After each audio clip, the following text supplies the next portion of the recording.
क्योंकि हम लोग किस पे काम करते हैं, इंडिया में पुलिस काम करती है आईपी एड्रेस लॉक्स पे, डिवाइस फॉरेंसिक्स प्लेटफॉर्म से रिक्वेस्ट करती हैं डाटा की, वो डाटा जितनी जल्दी प्रोवाइड कर सकें कि कौन से आईपी से अपलोड हुआ है और क्या टाइमिंग्स थी और कहाँ कहाँ पे चीज़ें फॉरवर्ड हुई आगे, तो प्लेटफॉर्म से वो करते हैं। लेकिन चैलेंजेस ये आते हैं कि हमारे जितने भी हम बड़े बड़े प्लेटफॉर्म्स आज की डेट में यूज़ कर रहे हैं सोशल मीडिया के, उन सब के सर्वर्स बाहर हैं, क्रॉस बॉर्डर सर्वर्स है।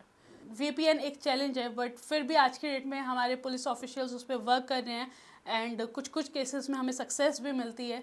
ट्रेसेबल है बट ये गारंटी नहीं है, आज की डेट में हो जाएगा लेकिन ये आप पे डिपेंड करता है। इसके लिए कोई एक सिंगल डेडिकेटेड लॉ नहीं है, इसे मल्टीपल लॉस में बांटा गया है। सेक्शन 67 जिसमें 3 से 5 साल की जेल और फाइन है, सेक्शन 67A जिसमें 5 से 7 साल की जेल और फाइन है। आईपीसी के सेक्शंस भी इसमें ऐड होते हैं, बट उसमें ऐड तभी होंगे जब पर्सन के रेपुटेशन का डैमेज बहुत बड़ा होगा या किसी की डिग्निटी पे सवाल होगा। उसमें जो सेक्शंस ऐड होते हैं वो है 354C, section 499, section 500 and section 509। ये सारे सेक्शंस हैं और इनमें हैवी फाइन और हैवी पनिशमेंट है।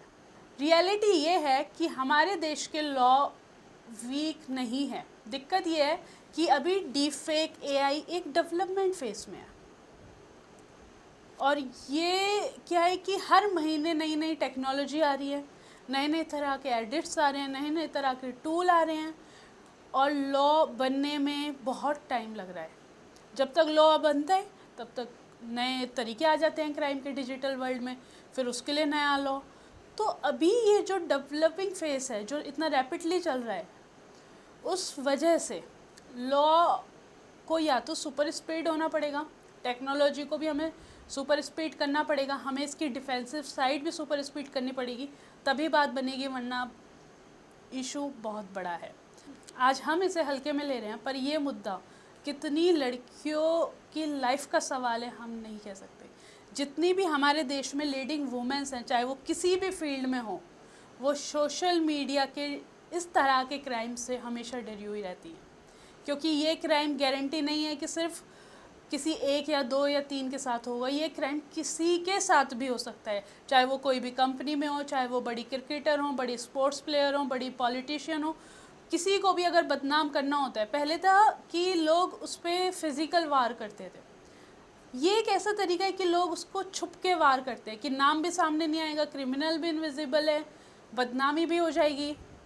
ये इस तरीके का एक घटिया जंजाल है, टेक्नोलॉजी का मिसयूज़ है जो लोग करते हैं। और सबसे बड़ी दिक्कत ये है कि हम लोग उसे फॉरवर्ड करके, हम लोग उस पर यकीन करके, हम लोग उसे विदाउट वेरीफाई करके आगे फॉरवर्ड करते रहते हैं, बिना ये सोचे समझे कि ये चीज़ें कई बार किसी की ज़िंदगी छीन सकती है, उसका करियर छीन सकती है, उसका परिवार छीन सकती है। और आज ये उसके साथ हो रहा है, लेकिन कल को हमारे घर की बेटियों के साथ भी हो सकता है।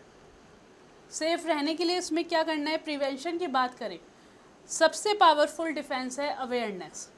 आप अपने डिजिटल फुटप्रिंट्स कम से कम रखिए, पर्सनल फ़ोटोज़ और वीडियोस को लिमिटेड शेयर करो।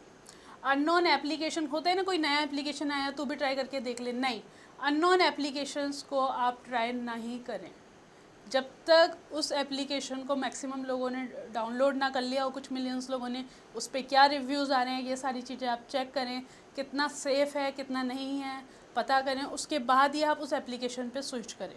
प्राइवेसी सेटिंग्स बहुत स्ट्रॉन्ग रखें।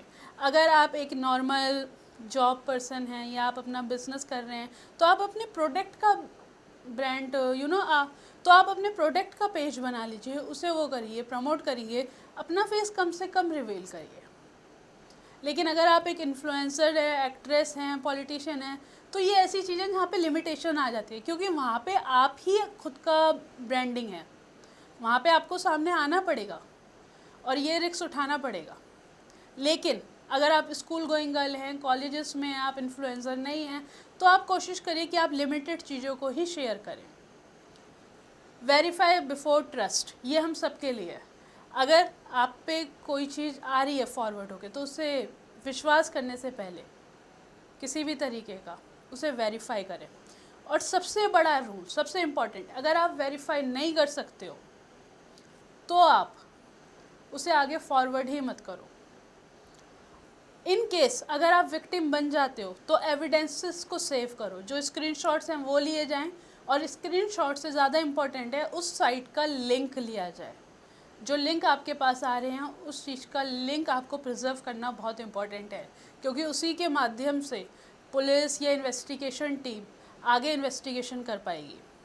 प्लेटफॉर्म पर रिपोर्ट करें, www.cybercrime.gov पर रिपोर्ट करें, क्योंकि जितना आप डिले करोगे उतना डैमेज मल्टीप्लाई होगा। डीप फेक से बचने का सबसे बड़ा तरीका टेक्नोलॉजी नहीं, रिस्पॉन्सिबिलिटी है। क्योंकि कारा हंटर ने भी बहुत कोशिश करी थी इसे खुद से इन्वेस्टिगेट करने की। जब हम परेशान होते हैं ना तो हमें लगता है हम यूट्यूब पे चले जाएं, रिवर्स इमेज सर्च करें, रिवर्स सर्चिंग शुरू करें, रिवर्स इन्वेस्टिगेशन शुरू करें, शायद कुछ क्लो मिल जाए। क्योंकि आज के टाइम क्राइम सिर्फ बनाना नहीं, उसे वायरल भी किया जाता है। देखने से पहले सोचिए, शेयर करने से पहले समझिए, क्योंकि एक फॉरवर्ड किसी की भी ज़िंदगी छीन सकता है। और अगर आपके पास कोई इस तरह की कहानी है, आप इस तरह की चीज़ों से जूझ रहे हैं, तो हमें ईमेल करिए, ईमेल एड्रेस हमारा मेंशन है, और अपना ख्याल रखिए।